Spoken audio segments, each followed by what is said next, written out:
बिस्मिल्लाहिर्रहमानिर्रहीम, अस्सलाम वालेकुम। आप देख रहे हैं GNN और मैं हूं इरफान रशीद और मैं हूं हुदा शाह। सबसे पहले आपको बताएं कि फील्ड मार्शल सैयद आसिम मुनीर का कहना है कि पानी पाकिस्तान की रेड लाइन है। 24 करोड़ पाकिस्तानियों के बुनियादी हक पर आंच नहीं आने देंगे। कश्मीर का कोई भी सौदा मुमकिन नहीं, हम कभी कश्मीर को नहीं भूल सकते। हिंदुस्तान जान ले, पाकिस्तान कश्मीर को कभी नहीं छोड़ेगा। पाकिस्तान हिंदुस्तान की इजारादारी कभी कबूल नहीं करेगा। हिलाल टॉक्स के शुरका से गुफ्तगू करते हुए फील्ड मार्शल सैयद आसिम मुनीर ने कहा कि दहशतगर्दी हिंदुस्तान का अंदरूनी मसला है। दहशतगर्दी की वजह से अक़लियतों बिलखुसूस मुसलमानों पर बढ़ता जुल्म और तासुब पसंदी है। बलूचिस्तान में दहशतगर्द फितना हिंदुस्तान है, इनका बलोचों से कोई ताल्लुक़ नहीं। पाकिस्तान को ऐसी मजबूत रियासत बनाना है जिसमें तमाम इदारे आइन के तहत काम करें। फील्ड मार्शल सैयद आसिम मुनीर ने मुख्तलिफ जामियात के वाइस चांसलर्स, प्रिंसिपल्स और सीनियर असातिज़ा कराम से मुलाकात की। फील्ड मार्शल आसिम मुनीर ने वाज़ेह किया, कश्मीर का सौदा मुमकिन नहीं, पाकिस्तान इसे कभी नहीं भूलेगा। हिंदुस्तान जान ले कि पाकिस्तान कश्मीर को कभी नहीं छोड़ेगा। कश्मीर एक बैनुल अक़वामी मसला है। दहाइयों से मसला कश्मीर को दबाने की भारतीय कोशिश नाकाम हो चुकी। फील्ड मार्शल सैयद आसिम मुनीर का कहना था कि पाकिस्तान भारत की किसी भी किस्म की इजारादारी को तस्लीम नहीं करेगा। हिंदुस्तान की दहशतगर्दी इसका अंदरूनी मामला है जिसकी जड़ अक़लियतों खुसूसन मुसलमानों पर जुल्म और तासुब पसंदी में है। उन्होंने कहा कि पानी पाकिस्तान की रेड लाइन है और 24 करोड़ पाकिस्तानियों के इस बुनियादी हक पर आंच नहीं आने देंगे। जनरल सैयद आसिम मुनीर ने कहा कि असातिज़ा कराम सबसे बड़ा सरमाया है। मैं आज जो कुछ भी हूँ अपने वालिदैन और असातिज़ा कराम की वजह से हूँ। पाकिस्तान की अगली नस्लों की किरदार साजी असातिज़ा की जिम्मेदारी है। बलूचिस्तान के हवाले से फील्ड मार्शल ने वाज़ेह किया कि दहशतगर्द फितनातुल हिंदुस्तान है, उनका बलोचों से कोई ताल्लुक नहीं। कौमी यकजहती और अदारा जाती शफाफियत पर जोर देते हुए फील्ड मार्शल आसिम मुनीर ने कहा कि हमें पाकिस्तान को ऐसी मजबूत रियासत बनाना है जहाँ तमाम अदारे आइन के मुताबिक बगैर किसी दबाव और सिर्फ अवाम की फलाह के लिए काम करें। जो अनासिर रियासत को कमजोर बनाने की कोशिश करेंगे उनका बयानिया मुस्तरद किया जाएगा। सवाल जवाब के सेशन में शुरका ने कहा, ये जो महफूज धरती है इसके पीछे वज़ीर आज़म शहबाज शरीफ की ताजिकिस्तान के सदर इमाम अली रहमान से मुलाकात, बाहमी दिलचस्पी के उमूर और दो तरफा ताल्लुकात पर तफसीली तबादला ख्याल किया। इस सवाल से बात करेंगे औरंगजेब काकड़ से। औरंगजेब बताएगा मुलाकात का अहवाल।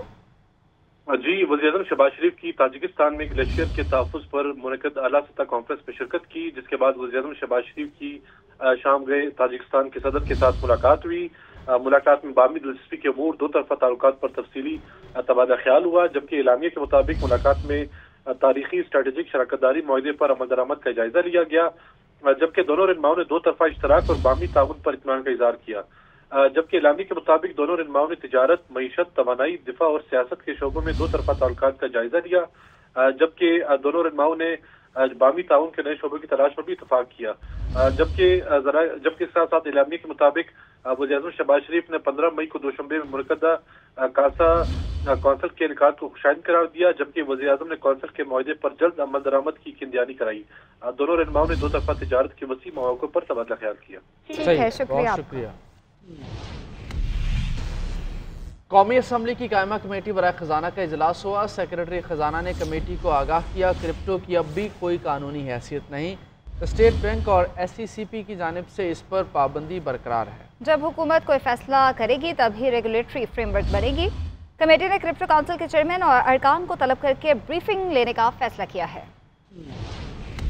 चेयरमैन PTI बैरिस्टर गौहर कहते हैं, कुछ दो और कुछ लो वाले बयान को गलत मतलब दिया गया। बानी PTI किसी डील के हक में नहीं है। केस चलेंगे तो साबित हो जाएगा कि बानी PTI बेगुनाह है। तवक्को है हमें सुप्रीम कोर्ट से इंसाफ मिलेगा।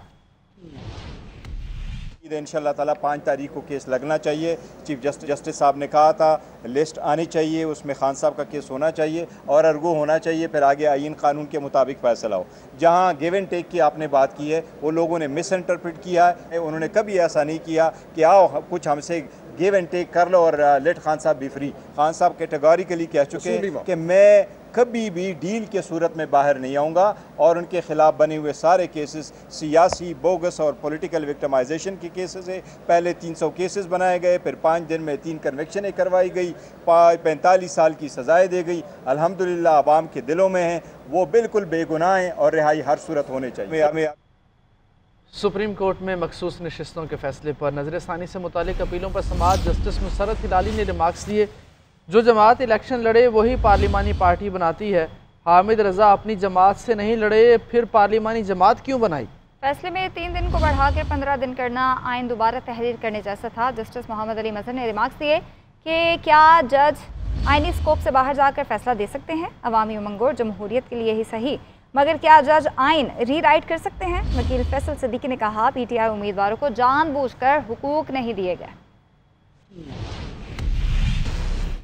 लाहौर में पाकिस्तान का पहला state of the art Nawaz Sharif centre of excellence for early childhood education कायम। वज़ीर आला मरीम नवाज ने सेंटर फॉर अर्ली एजुकेशन में एनरोलमेंट मुहिम का आगाज़ कर दिया। वज़ीर तालीम राना सिकंदर हयात अपने बच्चे को सरकारी स्कूल में दाखिल करवाने वाले पहले सूबाई वज़ीर बन गए।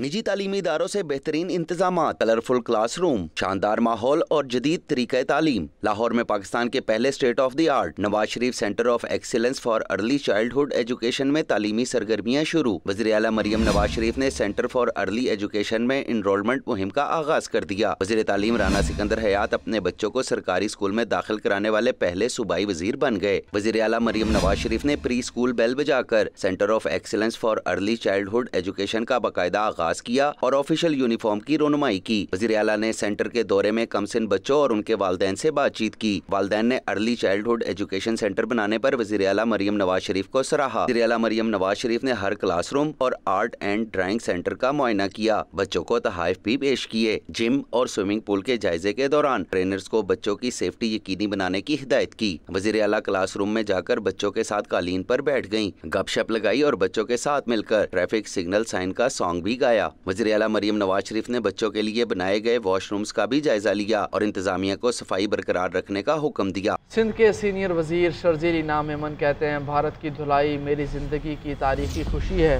भारत से सीज फायर की हमें खुशी नहीं, जंग कुछ दिन और चलती तो भारत सफाई हस्ती से मिट जाता। अब पाकिस्तानी पासपोर्ट पर घूमने का मजा ही कुछ और आएगा। भुट्टो ने पाकिस्तान को एटमी ताकत बनाने के लिए बहुत बड़ी कुर्बानी दी। भारतीय मीडिया सिर्फ झूठ फैला रहा था, इस पर पाबंदी लगनी चाहिए। 51 साल की उम्र में मुझसे कोई पूछे कि आपकी 51 साल की उम्र में सबसे तारीखी खुशी का लम्हा क्या था, तो वल्लाह आलम जो खुशी उस दिन भारत को जिस तरीके से धोया है हमारे पाकिस्तानी फोर्सेस ने, ऐसी मिसाल, ऐसी तारीखी की दिन जो है वो नहीं भूल सकते। लेकिन जब सीज फायर की बात आई ना, तो कुछ उस वक्त कुछ मज़ा नहीं आ रहा था।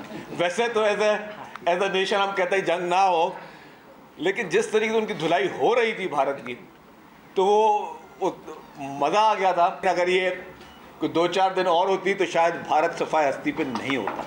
अब जो पाकिस्तानी पासपोर्ट पे घूमने का मज़ा है ना दुनिया में, वो भी कहीं आपको नहीं आएगा। पाकिस्तान को एटमी ताकत बनाने वाले कायद-ए-आवाम शहीद जुल्फ़िकार अली भुट्टो साहब थे, और उन्होंने मौसम की बात करें तो वफाकी दारुल हुकूमत इस्लामाबाद में हल्की बारिश और तेज़ हवाओं का सिलसिला जारी रहा। अबर आलूद मौसम से गर्मी का जोर टूट गया। खैबर पख्तूनख्वा के कई इलाकों में बादल बरसे, जबकि पहाड़ों पर बर्फबारी की पेशगोई की गई है। ये रिपोर्ट देखिए। मुल्क के कई इलाकों में बादलों और सूरज की आंख मचोली जारी। खैबर पख्तूनख्वा और पोठोहार के मुतअद्दिद मकामात पर बादल बरस पड़े। इस्लामाबाद और रावलपिंडी में तेज हवाओं का सिलसिला जारी रहा। महकमा मौसमियात का कहना है कि रात के वक्त हल्की बारिश हो सकती है। उधर अटक शहर और गिरदोनवाह में गरज चमक के साथ मूसलाधार बारिश हुई, जिससे मौसम खुशगवार हो गया। खैबर पख्तूनख्वा के जिला मर्दान और कुर्ब जवार के इलाकों में खूब बादल बरसे, तेज हवाएं भी चलती रहीं, जिससे दर्जा हरारत में वाज़े तौर पर कमी आई। जिला सवाबी में तेज हवाओं के साथ हल्की बारिश हुई, जिससे मौसम खुशगवार हो गया। बट खेला शहर और गिरदोनवाह में भी बारिश हुई, मजीद बारिश का भी इम्कान है। उधर महकमा मौसमियात ने आने वाले मानसून सीजन के लिए भी पेशगोई की है। महकमा मौसमियात के मुताबिक मुल्क के वस्ती और जनूबी इलाकों में जुलाई तक दिसंबर मामूल से कदरे ज्यादा बारिशें मुतवक्के हैं। मूसलाधार बारिशों की वजह से सिंध, पंजाब, कश्मीर और खैबर पख्तूनख्वा के बड़े शहरों में अर्बन फ्लडिंग का खदशा है। महकमा मौसमियात के मुताबिक शिमाली इलाका जात, शिमाली खैबर पख्तूनख्वा और गिलगित बल्तिस्तान में मानसून के दौरान मामूल से कदरे कम बारिशें होने की तवक्को है।